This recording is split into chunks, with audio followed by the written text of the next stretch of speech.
All right, today we're going to jump back in time to Elizabethan England. It's a world of secret plots, incredible theater, and, well, a whole lot of danger.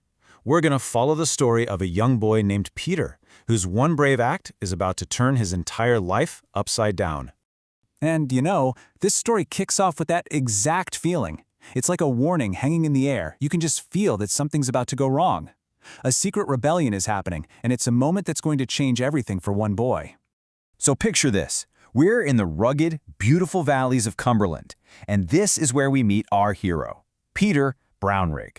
He's 14 years old, and his family are yeoman farmers. These are tough, independent people who've lived and worked this land forever. But there's a huge problem. You've basically got this classic showdown, right? On one side, you have the farmers who need these common lands to survive.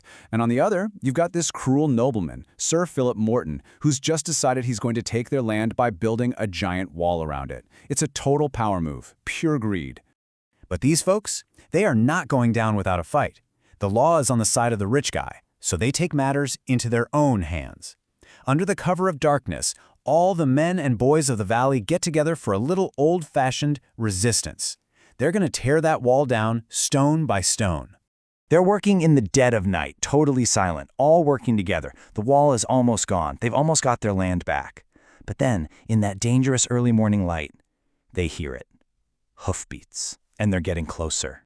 Bam! It's an ambush. It's Sir Philip Morton himself, with a dozen armed men, charging straight out of the mist. The farmers are totally caught out, trapped. There's nowhere to go. And in all that chaos, Peter does something, well, it's either really brave or really foolish. He just grabs a rock and wings it straight at Sir Philip.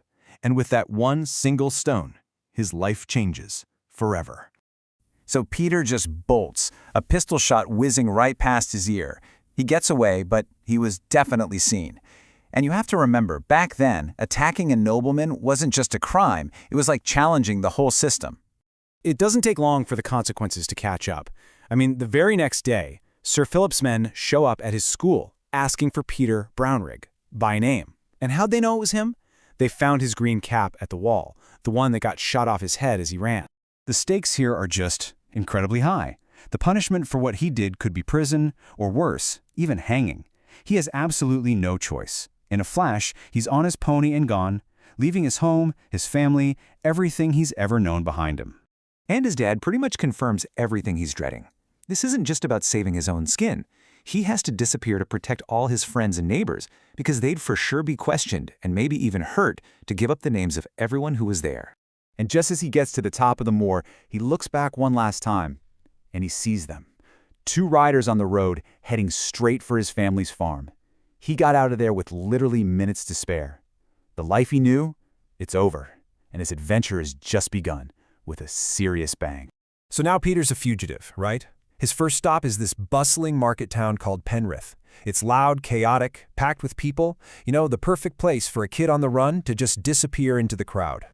He's trying to lie low, and he finds this little bit of refuge in an inn yard where some actors are putting on a play.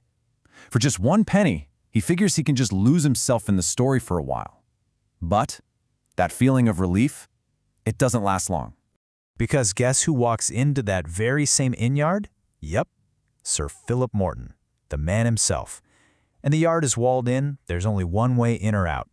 Peter is completely, totally trapped. So just imagine this for a second.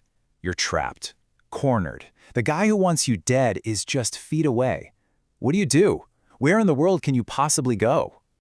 His eyes are just scanning everywhere, desperately looking for an escape, and then he spots it. A huge wooden chest, the kind actors use for costumes and props. It's a crazy idea, but hey, it's the only idea he's got.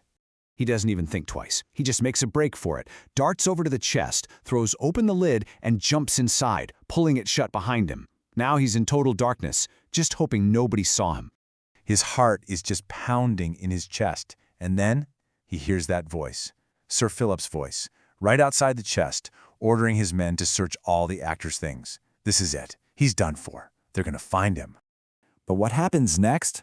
Well, you couldn't make this up. His escape takes this bizarre, almost comical turn, and it's the actors themselves who end up saving him without even knowing it. So in this totally wild twist, the actors actually need that chest for the play as a prop coffin. They pick it up, complaining about how heavy it is all of a sudden, and carry it right out onto the stage, just a few feet away from where Sir Philip is watching. Peter gets smuggled right past his enemy in the middle of a play. It's incredible.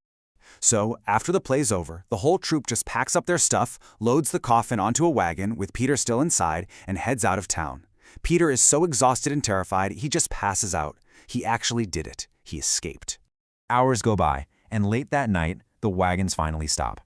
The lid opens. Peter is found by the leaders of the company, Mr. and Mrs. Desmond. He's probably expecting the worst, right? To be turned in? But instead, they're kind to him. They give him food and let him warm up by their fire. So for the first time in what feels like forever, Peter actually feels a little bit of hope. But then, as he's sitting there by the fire, he gets this chilling feeling. You know, the feeling that you're being watched. Not just him, but the whole camp. And the eyes are out there in the darkness of the moor. So the question is, has he really found safety? Or has he just stumbled into a whole new kind of danger?